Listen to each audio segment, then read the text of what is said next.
نحمدہ ونصلی ونسلم علی رسولہ الکریم اما بعد فاعوذ باللہ من الشیطان الرجیم بسم اللہ الرحمن الرحیم یا ایھا الذین آمنوا کتب علیکم الصیام کما کتب علی الذین من قبلکم لعلکم تتقون صدق اللہ العظیم ان اللہ وملائکتہ یصلون علی النبی یا ایھا الذین آمنوا صلوا علیہ وسلموا تسلیما الصلاۃ والسلام علیک یا سیدی یا رسول اللہ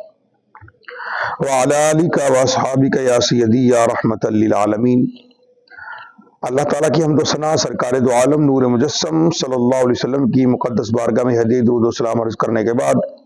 محترم ناظرین و سامعین السلام علیکم ورحمۃ اللہ وبرکاتہ۔ ماہ مقدس کے اندر اللہ رب العزت نے روزے فرض کیے ہر ایمان والے بندے پر، اور یہی وہ مقدس ماہ ہے جس کے اندر رمضان مبارک بھی نازل ہوا، لیکن ہم یہ راتیں بجائے قرآن کی تلاوت میں، بجائے تراویح میں گزارنے کے کھیل کود کے اندر گزار دیتے ہیں۔ پچھلی ویڈیو کے اندر ہم نے جو دو حکایات حضرت مولا علی رضی اللہ تعالیٰ کے حوالے سے بیان کی، اور وہ ہمارے لیے بڑی عبرت تھی کہ ہم ان سے عبرت حاصل کرتے۔ زندہ انسان جو ہوتا ہے نا وہ خوب پھدکتا ہے، مگر جب موت کا شکار ہو کر قبر میں اتار دیا جاتا ہے نا، اس وقت آنکھیں بند ہونے کی بجائے حقیقت میں کھل جاتی ہیں۔ اچھے اعمال اور راہ خدا ذوالجلال میں دیا ہوا مال تو کام آتا ہے، مگر جو کچھ دھن دولت پیچھے چھوڑ آتے ہیں اس میں بھلائی کا امکان نہ ہونے کے برابر ہوتا ہے۔ ورثاء سے یہ امید کم ہی ہوتی ہے کہ وہ اپنے مرحوم عزیز کی آخرت کی بہتری کے لیے مال کثیر خرچ کرے، بلکہ مرنے والا اگر حرام و ناجائز مال مثلا گناہوں کے اسباب جیسا کہ آلات موسیقی، ویڈیو گیمز کی دکان، میوزک سینٹر، سینما گھر، شراب خانہ، جوئے کا اڈا، ملاوٹ والے مال کا کاروبار وغیرہ پیچھے چھوڑائے تو اس کے لیے مرنے کے بعد سخت ترین اور ناقابل تصور نقصان ہے۔ قبر کا بھیانک منظر نامی حکایت میں رمضان مبارک کی بے حرمتی کرنے والے کا خوفناک انجام ہم نے پیش کیا۔ اس سے ہمیں عبرت حاصل کرنی چاہیے، اور افسوس، صد افسوس، رمضان مبارک کی مقدس راتوں میں، پاکیزہ راتوں میں، اور بالخصوص ہماری نوجوان نسل اپنے محلوں کے اندر کرکٹ، فٹ بال وغیرہ میں کھیلتے کودتے رہتے ہیں، خوب شور مچاتے ہیں،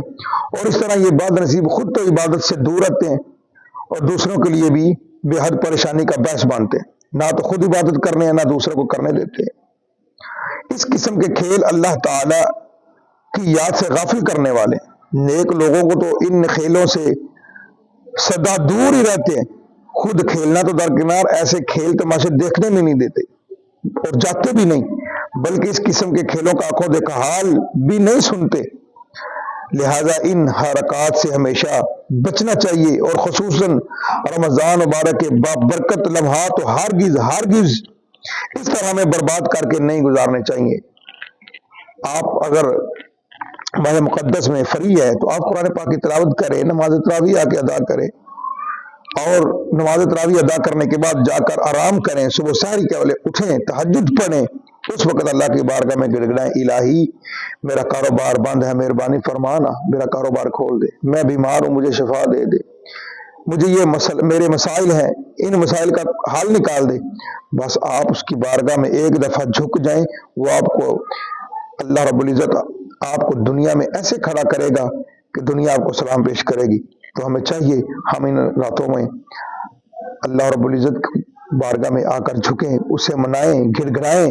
بس جب وہ مان گیا تو پھر سارے بگڑے کام بن جائیں گے۔ اللہ تعالی ہمیں سمجھنے کی توفیق عطا فرمائے۔